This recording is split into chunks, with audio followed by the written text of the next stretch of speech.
أعوذ بالله من الشيطان الرجيم. بسم الله الرحمن الرحيم.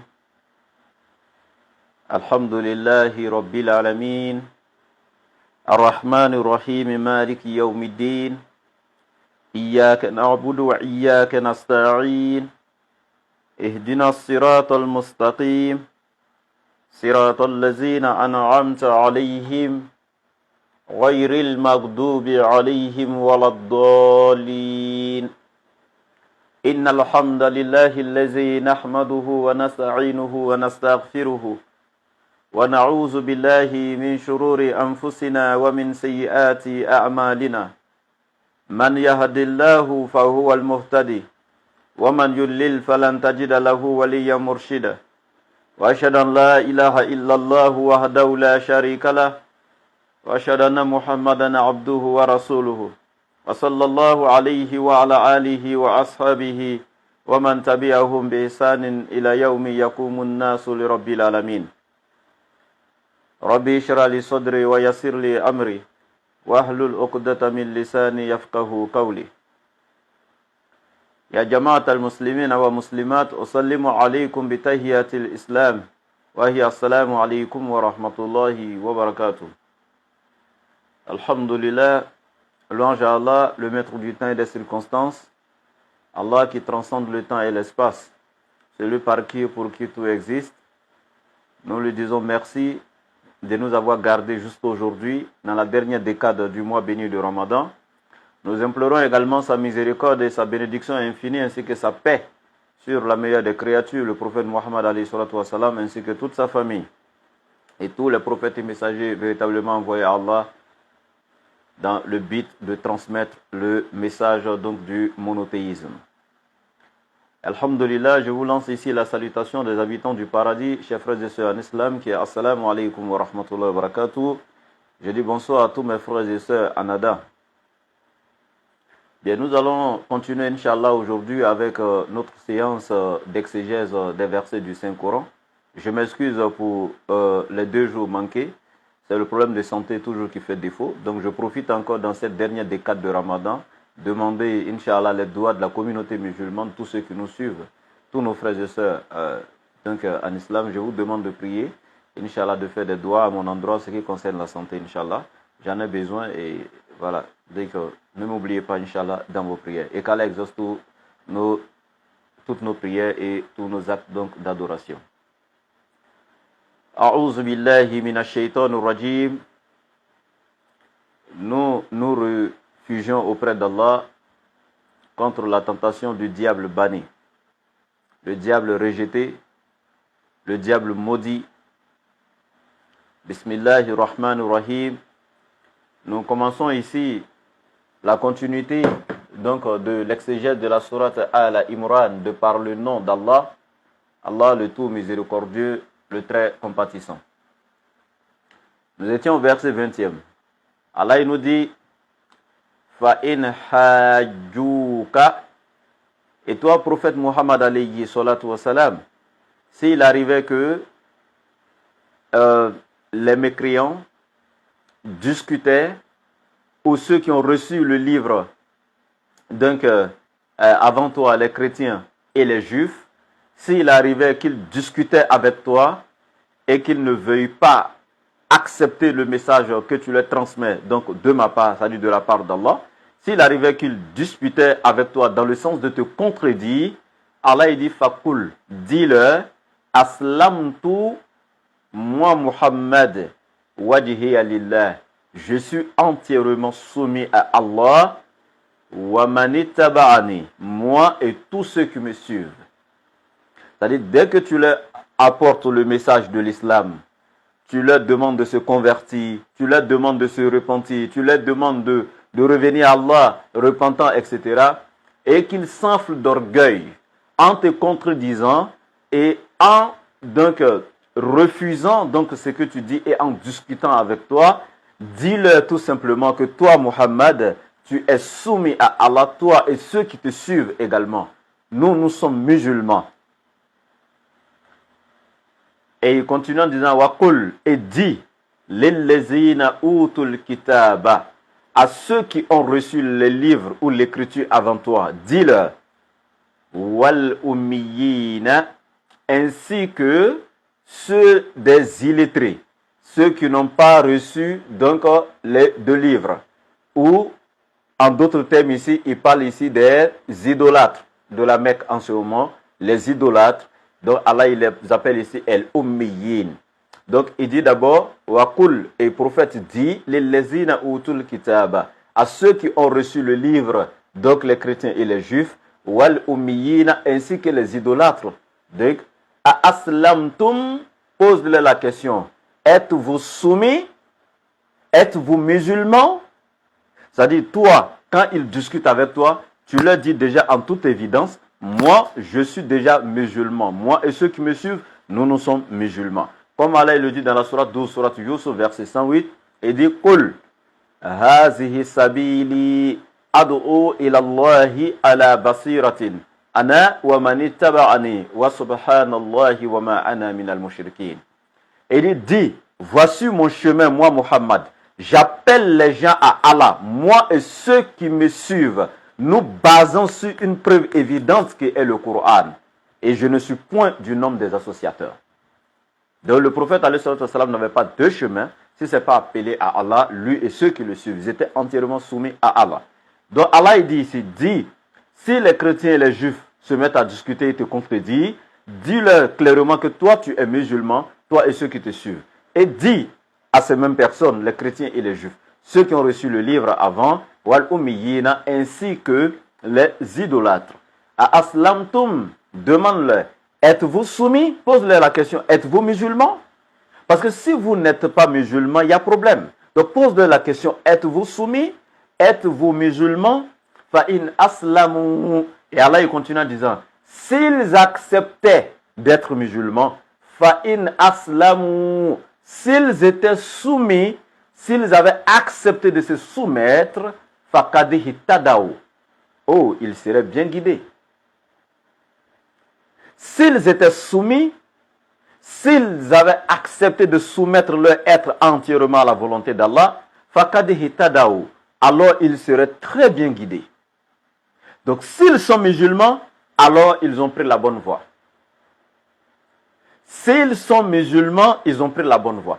En dehors de l'islam, point de religion agréée d'Allah sur la terre, ça n'existe pas. C'est pourquoi au verset 19, déjà, il a dit Inna dina indallahi l'islam. La religion agréée, acceptée, reconnue, fondée par Allah et auprès d'Allah, c'est l'islam. Il n'y a pas autre religion. Il est clair au verset 19. C'est pourquoi au verset 20, il va dire ici Dis, Wakul dit lillezina utul kitab, à ceux qui ont reçu le livre, wal ummiyina, ainsi que les idolâtres, a aslamtum, êtes-vous musulmans? Fa in aslamu, si vous êtes soumis à Allah, si vous êtes musulmans, faqad tadaw, alors vous êtes bien guidés. Donc fa in aslamu, s'ils se soumettent en étant musulmans, faqad tadaw, alors ils auront pris la bonne voie. Wa in tawallaw, mais s'ils s'en détournent, فَإِنَّمَا عَلَيْكَ الْبَلَاغُ, il ne t'incombe que de transmettre le message. Wallahu basirun bil ibad, et Allah est certes constamment observateur ou clairvoyant sur ses serviteurs. Donc, ce verset aussi nous enseigne clairement que nulle contrainte en religion. Personne parmi les musulmans ne doit forcément obliger quelqu'un, le contraindre au point de lui ôter la vie juste pour qu'il devienne musulman. Si tu le fais, tu ne le fais pas au nom de l'islam. C'est clair. Parce qu'Allah il dit ici, dis-leur, êtes-vous musulmans? S'ils le sont, c'est-à-dire s'ils acceptent d'être musulmans, fa'in aslamu, faqad ihtadaw, alors ils seront bien guidés, ou alors ils auront pris la bonne voie. Mais Allah il dit ici, wa in tawallaw, mais s'ils s'en détournent, fa'innama alayka al-balagh, il ne t'incombe que de transmettre tout simplement le message. S'ils n'ont pas accepté, toi, ton devoir était de transmettre le message. C'est ton seul devoir. Il n'y a pas deux, il n'y a pas trois. Ton devoir n'est pas de prendre une arme pour aller les contraindre à devenir musulmans. C'est ce que beaucoup n'ont pas compris. Oh oui, quand ils voient des versets dans le Coran, voilà, il dit aux musulmans, combattez les mécréants, tuez-les, etc. Ils disent, oh, l'islam a été répandu dans le sang. Nous disons non, non et non. Et c'est archi faux. Je répète, les musulmans n'ont jamais tué un seul mécréant juste parce qu'il était mécréant au temps du prophète. Ça n'a jamais existé. Ce n'est pas un ordre divin. Si quelqu'un le fait dans l'islam, il le fait à son propre nom, et non au nom de l'islam, ni au nom du Coran. Les musulmans ont combattu avec les mécréants, ont tué les mécréants, étant en position de légitime défense. C'est pourquoi dans la sourate 2, à partir du verset 190 et suite, Allah va dire وَقَاتِلُوا فِي سَبِيلِ اللَّهِ الَّذِينَ يُقَاتِلُونَكُمْ وَلَا تَعْتَدُوا إِنَّ اللَّهَ لَا يُحِبُّ الْمُعْتَدِينَ. Et dit, et combattez dans le sentier d'Allah que ceux qui vous ont combattu. Mais là, on est dans le cadre de la légitime défense. Celui qui t'attaque en premier, c'est lui qui t'a combattu. Quand toi, maintenant, tu te lèves, c'est pour te défendre. Parce que l'attaque ne vient pas de toi. Et Allah, il dit, وَقَاتِلُوا et combattez fi sabilillah pour la cause d'Allah, allazina seulement que ceux qui yuqatilunakum qui vous ont combattu. Et il dit, c'est seulement que ceux qui vous ont combattu que vous devez combattre. Et il dit encore, wala ta'tadu, et malgré que vous allez vous défendre, vous êtes en position de légitime défense, malgré que vous allez combattre que ceux qui vous ont combattu, wala ta'tadu, ne transgressez pas. Inna Allah la yuhibbul mu'tadin. Donc c'est des versets qu'on a tellement déjà expliqués pour montrer que l'islam n'a jamais tué quelqu'un juste parce que la personne est mécréante. La preuve en est, le prophète le dit dans les hadiths authentiques très clairs. Il dit, par celui qui tient l'âme de Mohammed entre ses mains. Il dit, si un musulman tue ou porte atteinte à la vie d'un juif ou d'un chrétien juste parce qu'il n'est pas mécréant, ce musulman ne verra même pas le paradis de ses yeux. Le paradis lui sera catégoriquement interdit. Et moi, Mohammed, je serai le défenseur du sang innocent qu'il aura versé. Subhanallah. Regarde le prophète alayhi salatu wassalam. Tu te lèves pour aller tuer juste un juif ou un chrétien parce qu'il est chrétien, parce qu'il est juif et qu'il n'est pas musulman, au nom de l'islam. Le prophète te dit, le jour de Yawmul Qiyamah, c'est lui-même qui va défendre le sang innocent que toi, musulman, toi prétendu musulman, tu as versé là. Vous voyez comment il défend même la vie et le droit du chrétien et du juif. L'islam n'a jamais contraint quelqu'un à devenir musulman. Et elle le dit dans la sourate 2, verset 256. Il dit, la ikra fi din, qad tabayyana rushd min al-ghayy. Il dit, nulle contrainte en religion. Nulle contrainte en religion. La vérité, c'est déjà distingué de l'erreur, de l'égarement. C'est clair, il n'y a pas de contrainte dans la religion. Allah dit, faman sha'a falyu'min wa man sha'a falyakfur. Celui qui veut qu'il croit et celui qui veut qu'il mécroit. Mais chacun sera rétribué selon ses œuvres le jour de Yawmul Qiyamah. Allah n'a jamais contraint quelqu'un. Le prophète n'a jamais contraint quelqu'un à devenir musulman. Ils étaient tous en position de légitime défense. Et ce qui corrobore encore, et ce qui confirme encore, c'est le verset 39 de la sourate 22, où Allah dit Uzina lillazina yuqataluna bi annahum zulimu wa inna Allah ala nasrihim laqadir. Il dit autorisation a été donnée aujourd'hui à ceux qui ont été combattus de se défendre parce que certainement ils ont été lésés. Et Allah les suffit comme défenseur. Et Allah les suffit comme aide, comme secours. Donc c'est pour dire tout simplement ici, ce verset était le premier verset qui a donné l'autorisation aux musulmans pour la première fois de se défendre face aux attaques des mécréants. Avant ça, les mécréants ont vécu plus de 70 embuscades des mécréants, où les mécréants sont même tombés sur eux, les entretués gratuitement. Juste parce qu'ils sont musulmans, les mécréants sont venus les attaquer dans l'injustice. Les ont tués plus de 70 embuscades, avant que pour la première fois Allah ne leur donne l'autorisation. Et le verset dit quoi? Autorisation a été donnée à ceux qui ont été combattus de se défendre. Donc ils étaient en position de légitime défense. Donc c'est pourquoi Allah dit ici fa in tawallaw et wa in tawallaw. Si les juifs et les chrétiens ainsi que les idolâtres se détournent du message de l'islam et qu'ils refusent de se soumettre à Allah et d'accepter la guidée ou la guidance, wa in tawallaw, s'ils s'en détournent, fa innama alayka al-balagh. Allah dit, oh Muhammad, ton devoir ou ta mission n'était que de transmettre le message. Il n'était comme que de transmettre le message. Leur sort n'est comme qu'Allah qui les a créés.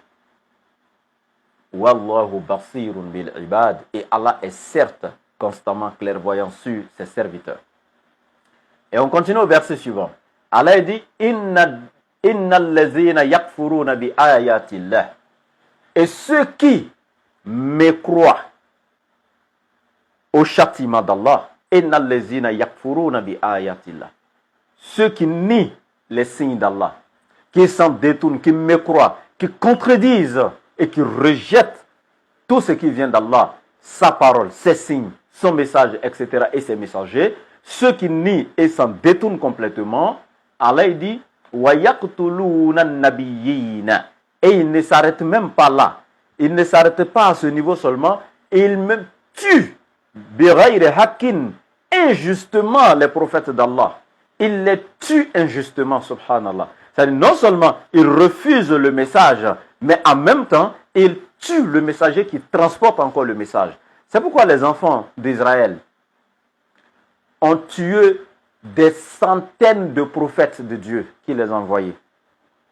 Et Jésus même confirme cela même dans l'évangile de Matthieu. Il dit, oh toi Jérusalem, toi qui tues les prophètes. Cela est confirmé même dans la Bible. Jésus même le déclare. Hein? Les pleurs sur Jérusalem, la malédiction qu'il lance sur Jérusalem. David même le prophète David a lancé des malédictions sur Jérusalem. Jésus l'a fait également. Même dans la Bible, c'est confirmé. Il dit, oh toi Jérusalem, toi qui tues les prophètes. Donc, dans les sources islamiques, cela est clair. Donc, ils ont tué des centaines et quelques de prophètes de Dieu. Subhanallah. C'est Yahya, qui est appelé Jean-Baptiste. Lui, il a été décapité.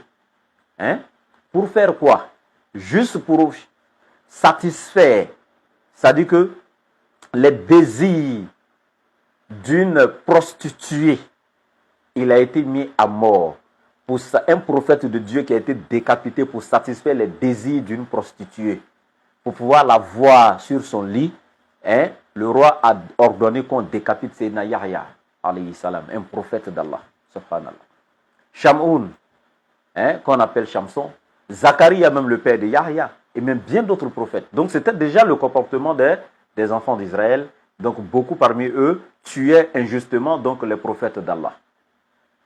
Et donc c'est pourquoi Allah dit, non seulement ils se détournent des enseignements, ils ont refusé le message, ils ont mécru au signe d'Allah et ils ne se sont pas arrêtés là. Et ensuite qui tuent les prophètes injustement.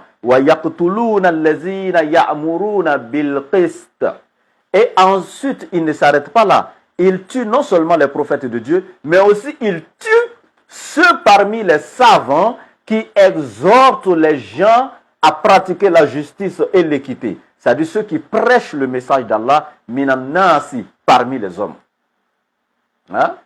Ils refusent le message de Dieu, ils tuent les messagers, donc qui étaient transmetteurs de ce message, et encore après les messagers, ceux qui ont reçu ce message-là, après les messagers, parmi les hommes, les pieux, donc, et qui ont décidé, les prêcheurs, les savants, donc ils les prennent encore, eux, ceux-là, et les mettent à mort injustement.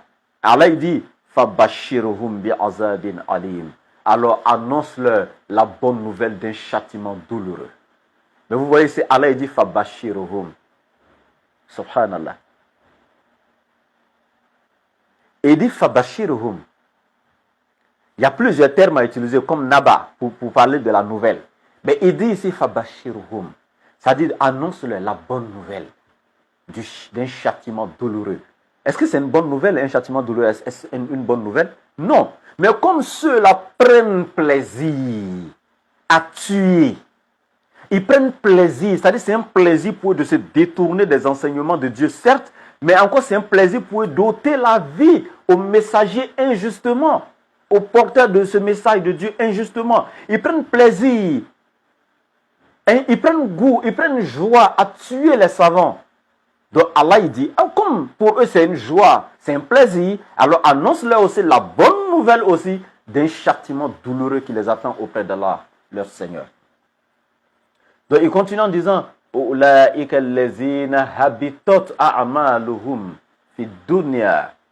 et ceux-là, déjà étant ici vivants sur cette terre, verront déjà leurs œuvres vaines devant leurs yeux.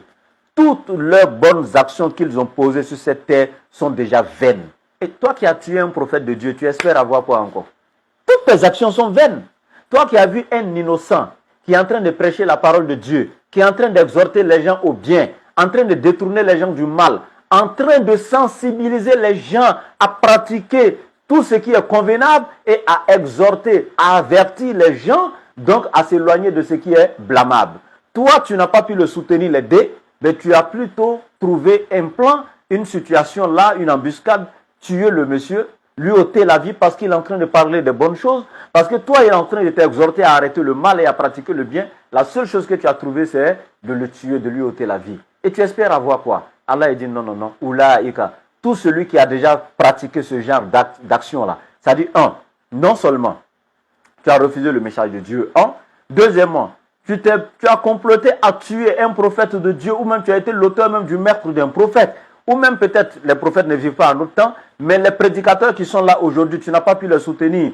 Ben, juste parce que tu as mal, il ne fait que parler de ton mauvais comportement comme ça te fait mal. Donc toi, tu as comploté à tuer, à assassiner un prédicateur aujourd'hui qui participe à la stabilité donc de la société, qui participe donc à éradiquer les mauvaises mœurs aujourd'hui que nous avons dans la société, les actes immoraux désavouables, quelqu'un qui est en train de participer donc à éradiquer le mal dans la société, en prêchant, en exhortant les gens à bien se comporter, etc. Toi, tu n'as pas trouvé un moyen pour le soutenir. La seule chose que tu as trouvé, l'idée, c'est d'aller lui ôter la vie, le tuer. Celui qui participe à aider, subhanallah. Allah, il dit, toi, tes bonnes actions là sont déjà finies. Il ne faut plus compter sur le paradis. Toi, c'est fini pour toi là, tranquillement. Tes bonnes actions sont tombées là. C'est fini. Tu as fait quoi encore? Subhanallah. Alors, mes frères et sœurs, wallah, tu n'as pas pu être un savant. Tu n'as pas pu être un prédicateur. Accepte d'aimer et de soutenir les prédicateurs. Même si ce qu'ils disent te blesse parce que tu sens que c'est ton comportement. Pendant qu'ils parlent des fornicateurs, tu sais que toi-même tu fais partie des fornicateurs. Pendant qu'ils parlent du vol, tu sais que tu fais partie des voleurs. Mon frère, quand on parle du comportement là, ça pique. Mais accepte le message en toute humilité.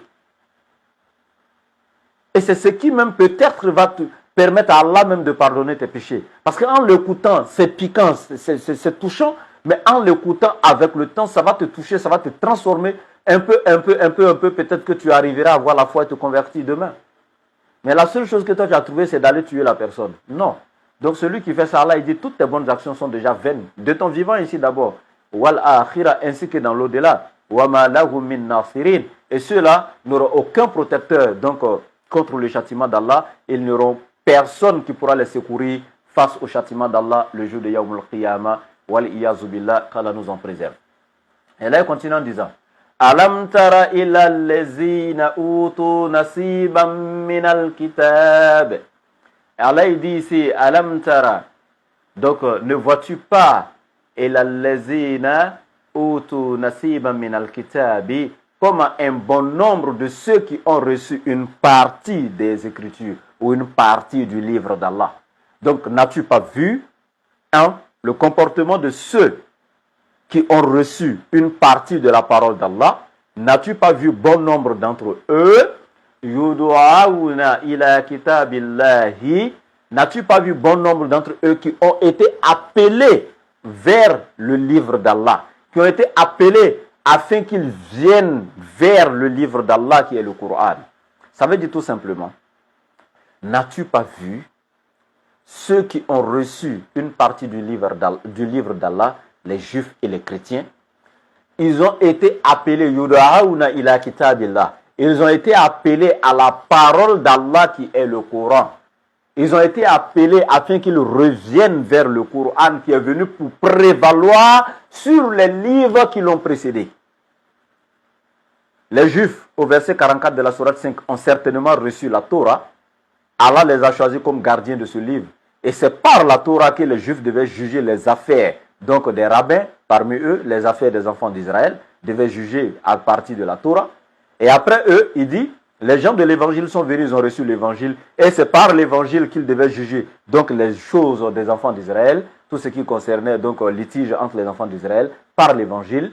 Mais au verset 48, Allah dit, et c'est après cela qu'il a révélé le Coran, afin que celui-ci puisse prévaloir sur la Torah et l'évangile. Et après la descente du Coran, juifs, chrétiens, tout le monde maintenant doit s'orienter vers ce seul livre qui est la conclusion de l'introduction et du développement de tous ceux qui ont précédé le prophète Mohammed et de tous ceux qu'ils ont reçus. Le Coran est la conclusion de toute l'introduction du développement de toutes ces œuvres-là et donc de ces paroles qui ont été révélées dans l'espace et dans le temps. Donc ce Coran, donc, qui est la conclusion de tout, qui renferme tout, qui est le message complet, comme Nabi Isa même, Jésus-Christ le disait, et dit, j'ai beaucoup de choses à vous dire, vous ne pouvez pas les porter maintenant. Mais celui qui vient après moi, il le dit clairement, il vous annoncera toutes choses, il vous conduira dans toute la vérité, etc., etc. Donc, c'est ce qui est là. Et c'est le Coran qui vient avec ce message-là. Et vous allez comprendre dans Matthieu chapitre 5, à partir du verset 17 et suite, il dit, en vérité, je ne suis pas venu abolir les prophètes, donc la loi et les prophètes, mais plutôt accomplir. Et tant que les cieux et la terre ne passeront point, il ne disparaîtra pas un seul iota, ni un seul trait de lettre dans la loi de Dieu, jusqu'à ce que tout soit accompli. N'est-ce pas? Donc ça c'est clair. Mais la partie qui m'intéresse, regardez ce qu'il dit. Tant que le ciel et la terre ne disparaîtront pas, il ne disparaîtra pas un seul iota, ni un seul trait de lettre dans la loi de Dieu, jusqu'à ce que tout soit accompli. Alors si Jésus était l'accomplissement de tout, pourquoi il conjugue le verbe au futur? Il dit jusqu'à ce que tout soit accompli. Donc lui, il n'était pas l'accomplissement de tout. C'est pourquoi il met au futur. Et donc, quand Muhammad alayhi wa sallam vient, Allah il lui dit quoi? Al-yawma akmaltu lakum dinakum wa atmamtu alaykum ni'mati wa raditu lakumul islam dina. Sourate 5, verset 3. Il dit aujourd'hui, j'ai parachevé pour vous votre religion, je vous ai comblé de bienfaits et j'ai agréé l'islam pour vous comme religion de droiture. Quand il dit aujourd'hui, j'ai parachevé pour vous votre religion, c'est que ça a parachuté quelque part.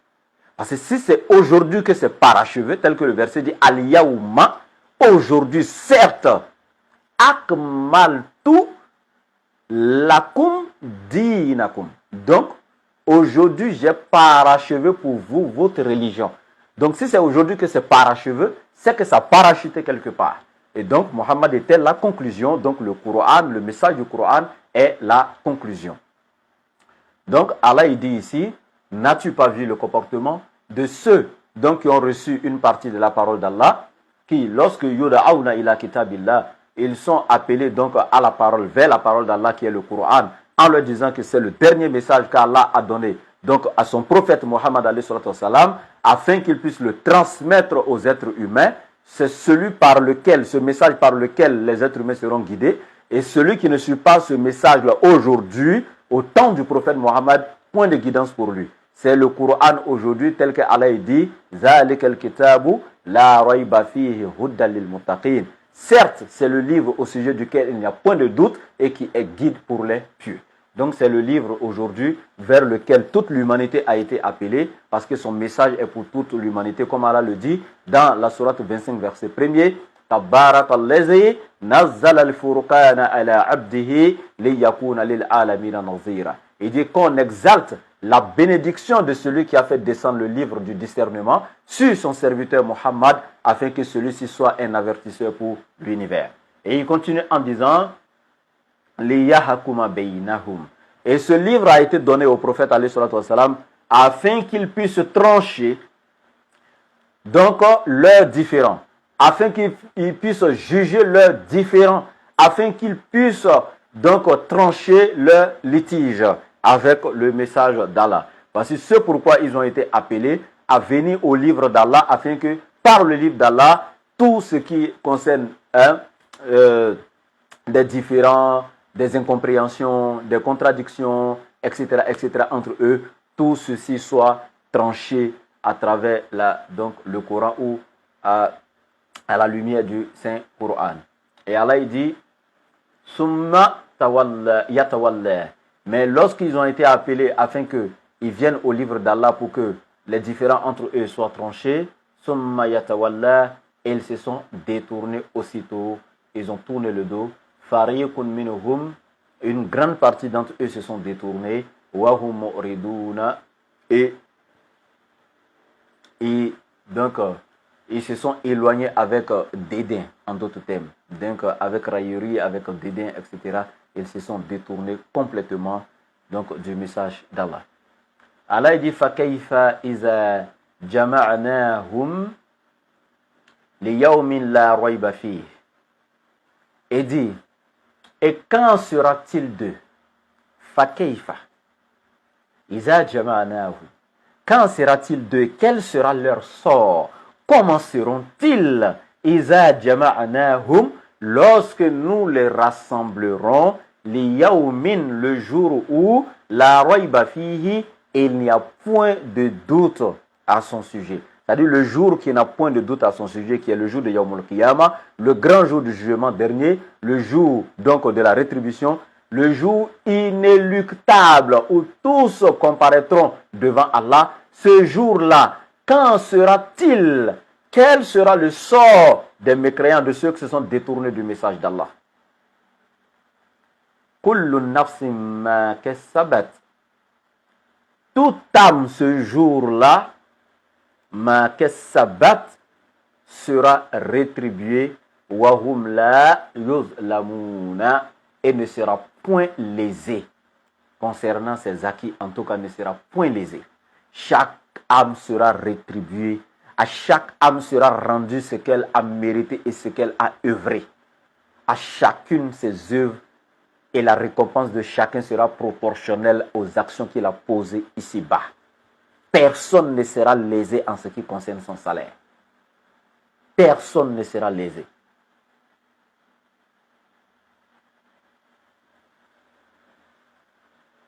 Et Allah il dit, Quli, il dit, Allahumma, oh Allah, oh mon Seigneur, Malik al-Mulki, c'est toi, tu es le souverain suprême, détenteur du pouvoir et de la royauté absolue. Tu'til mulk man tasha'u. C'est toi qui donnes le pouvoir à qui tu veux. Wa tanzi'ul mulk mimman tasha'u. C'est toi qui enlèves ou arraches le pouvoir des mains de qui tu veux parmi tes serviteurs. C'est toi qui donnes le pouvoir et c'est toi qui l'arraches comme tu veux, où tu veux, quand tu veux et comme tu veux et à qui tu veux. Subhanallah. Allah. Allah. Le détenteur du pouvoir. Et c'est quand on parle du pouvoir, vous savez de quoi il s'agit. Regardez les êtres humains à qui Allah a confié une infime partie du pouvoir. Subhanallah. Une insignifiante partie du pouvoir. Regardez nos autorités, nos chefs d'État, nos présidents de République aujourd'hui. Subhanallah. Quand ils doivent se déplacer, imaginez-vous un peu le cortège. Dans les endroits où ils doivent être accueillis. Imaginez le nombre de forces d'ordre qui arrivent. Hein? Les différents types de forces d'ordre qui sont là. La police, la gendarmerie, les militaires, les commandos, les forces spéciales, etc. Imaginez-vous, avant même que le président de la République n'arrive, est-ce que vous connaissez le pouvoir? Est-ce que vous vous êtes déjà approché d'un chef d'État, d'un président de la République, quelconque, de n'importe quel pays? Regardez un peu autour d'eux la sécurité, la mobilisation des forces. Et vous allez vous rendre compte que Allah qui leur a confié ce petit pouvoir-là, qu'en est-il de lui? Le détenteur de la royauté, du pouvoir suprême, de la royauté absolue. Celui qui détient tout le pouvoir et qui le donne à qui il veut. C'est pourquoi à cause de ce seul verset-là, aucun musulman sur la terre n'a le droit de participer après des élections quelconques. Que ce soit des élections municipales, législatives, etc., exécutives, etc. Quelle que soit la nature des élections, que ce soit des élections présidentielles, aucun musulman ne doit descendre dans les rues pour manifester contre la volonté des urnes, contre le résultat des urnes. Parce que le résultat des urnes est proportionnel à la volonté de Dieu. À travers ce verset, aucun musulman ne doit manifester dans les rues contre l'élection d'un président légitimement élu, démocratiquement élu à travers les urnes.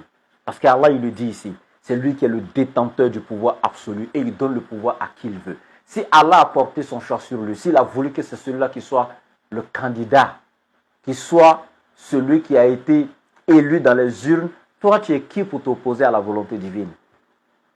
Et ce n'est pas seulement les musulmans. Et je profite ici pour apporter ce message, même à mes frères chrétiens. Dans Romains chapitre 13, à partir du verset 1 et suite, tout le chapitre parle du pouvoir et que c'est l'Éternel Dieu qui donne le pouvoir. Et quand il donne son pouvoir à quelqu'un, tout le monde doit accepter la volonté de Dieu. Ça, c'est ce qui est écrit dans la Bible. C'est la même chose qui est ici dans ce verset 26 de la sourate 3. Le pouvoir appartient à Allah et c'est lui qui donne à qui il veut. Et quand il a décidé de donner son pouvoir à quelqu'un, toi, tu es qui pour t'opposer?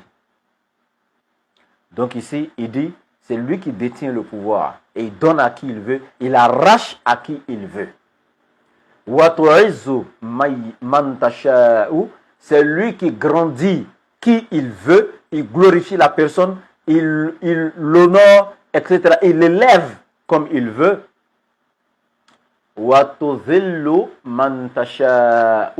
Et c'est lui qui rabaisse qu'il veut. Il humilie qu'il veut.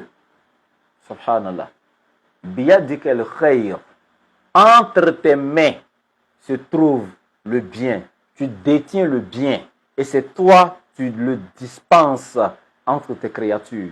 C'est toi, tu le partages entre tes créatures. Entre tes mains repose le bien. Biyadika al-khayr. C'est toi, tu détiens la clé du bien. Innaka ala kulli shay'in qadir. Et c'est ta puissance qui transcende toutes choses. Ta puissance est au-dessus de toutes choses. Et ta puissance n'a point de limite. Tu es pouvoir. Et rien n'était impossible à Allah.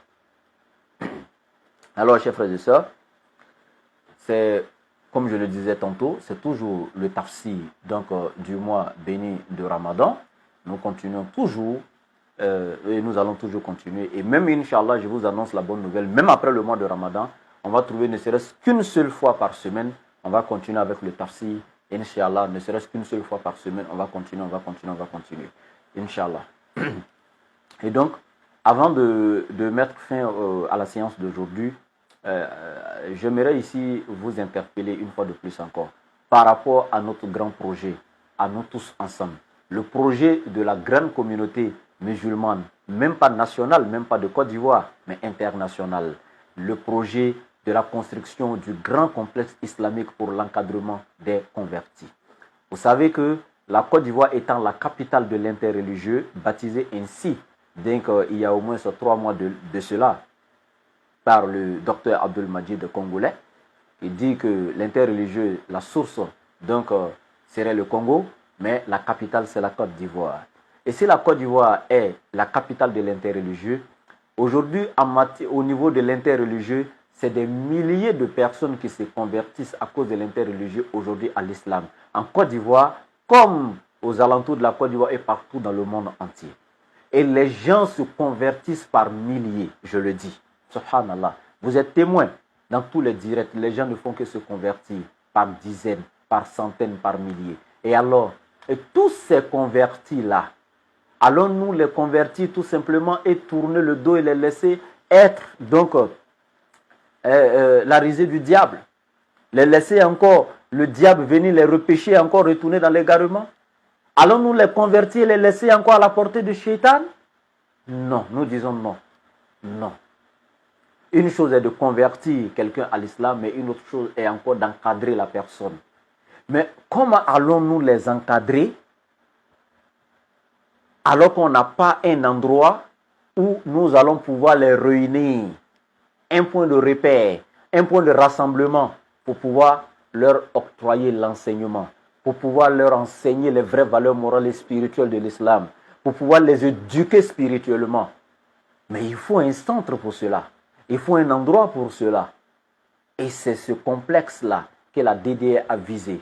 Nous avons fait la pose de la première pierre depuis le 9 décembre dernier et nous sommes encore dans la mobilisation des fonds afin que les musulmans de bonne volonté, ceux à qui Allah a décidé, Inch'Allah, de faire grâce, ceux-là mettront la main dans la poche et nous soutiendrons rien que pour la cause d'Allah. Parce que, Wallah, quand Allah veut le bien, du bien pour toi, il fait de sorte que tu puisses œuvrer pour sa cause. Il fait de sorte que le peu de bien qu'il t'a donné, tu puisses le dépenser dans son sentier.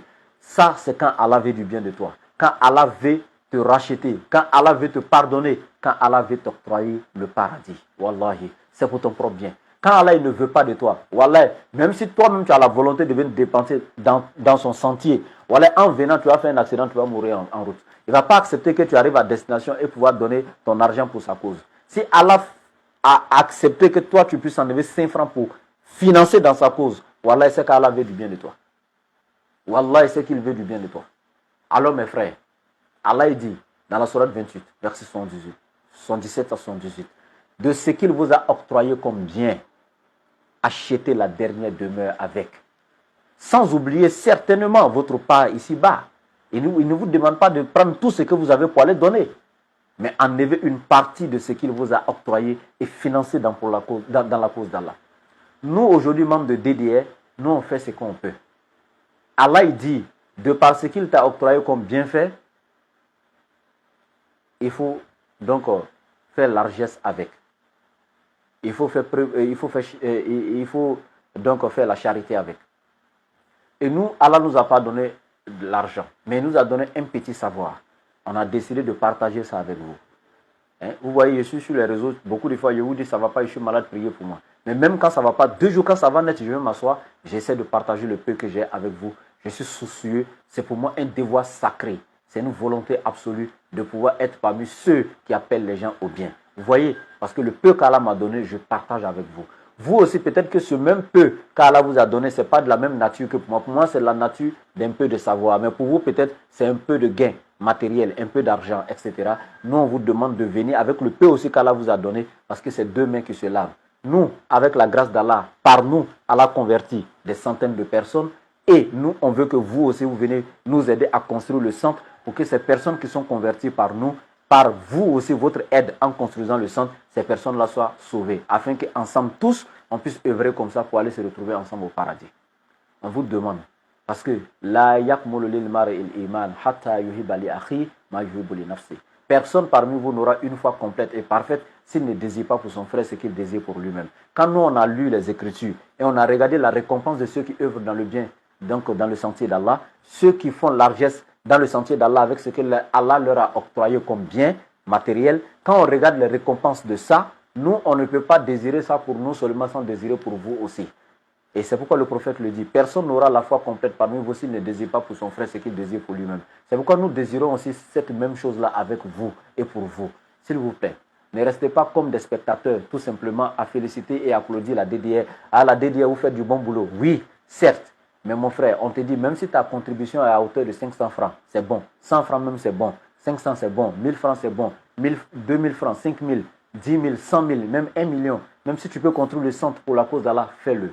Celui qui participe à la réalisation d'un édifice, rien que pour la cause d'Allah sur cette terre, Allah prend la garantie de lui construire une demeure au paradis. Wallahi, gratuitement. Alors, s'il vous plaît, participez. On en a besoin. On vous demande. Ne restez pas là à nous féliciter, à nous applaudir. Mais venez vous associer à nous pour qu'ensemble, on puisse se féliciter et s'applaudir et nous réjouir ensemble au paradis dans le Firdaus, à côté du prophète et ses sahaba. Et donc, entre les habitants du paradis, nous soyons avec tout le monde ce jour-là en train de nous réjouir et nous féliciter ensemble de tout ce qu'on a fait ensemble comme bien dans ce monde. S'il vous plaît, participez et la contribution se fait sur ces contacts-là. Je vous donne ici le plus 225, le 07 47 32 04 55, qui est Orange Money et Wave en même temps. Je répète, le plus 225, le 07 47 32 04 55, qui est Orange Money et Wave. On a aussi le plus 225, le 05 05 40 86 85, qui est MTN Money et Wave. On a, je répète, le plus 225, 05 05 40 86 85, MTN Money et Wave. Et on a le plus 225, le 01 43 66 33 44, qui est Move Money et Wave. Je répète, le plus 225, 01 43 66 33 44, qui est Move Money et Flows. Donc, voici un peu les contacts sur lesquels vous pouvez faire votre participation. Et le contact du laboratoire, Oustaz, moi-même, donc de la Bagoué Ibrahim Ouattara, mon contact pour tous ceux qui veulent me joindre pour d'autres préoccupations, c'est le plus 225, le 07 09 01 93 47. Je répète, mon contact personnel, c'est le plus 225, le 07 09 01 93 47. Et je vous rafraîchis la mémoire aussi par rapport au RIB, donc le compte bancaire. au niveau de la France, tous ceux qui veulent faire des dépôts, tous ceux qui veulent aider à partir de virements de comptes bancaires, tous ceux que ce soit des associations, etc., qui veulent soutenir la réalisation du complexe, le RIB donc existe voilà, au niveau de la France. Donc vous contactez les numéros qu'on a donnés là et Inch'Allah, on vous donnera le RIB afin que vous puissiez donc apporter votre contribution, Inch'Allah. Sur ce, assalamu alaikum wa rahmatullahi wa barakatuh. N'oubliez pas surtout de prier pour moi dans ces 10 derniers jours de Ramadan et surtout la santé, Inch'Allah, j'en ai besoin. Assalamu alaikum.